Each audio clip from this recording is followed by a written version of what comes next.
বাদশাহ হারুন রশিদ একজন আসলা, নাম শুনছেন, কিতাবে তান বর্ণনা আছে।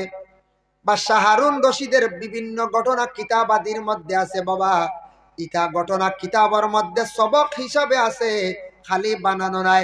বাদশাহ হারুন রশিদ একদিন কইলা গো, আমার বিশেষ করিয়া তান মন্ত্রী সমাজ সারারে কইলা বলে আমার একজন বান্দি লাগে, বান্দির প্রয়োজন আছে, বান্দি লাগে। এলান করিয়া দিলা, ডুল মারলা। পরের দিন তান বাড়িত বান্দি আইসন, একজন দলা একজন খালা। কয়জন আইসন? দুইজন, দলা একজন আর একজন খালা। বাদশাহ কইলা রে আমার তো বান্দি লাগে একজন, তুমি তুমি না দুইজন এসন, খারে রাখতাম। খালা বান্দি কয় আমারে রাখো, খালা জগতর বালা, বুঝাইছি।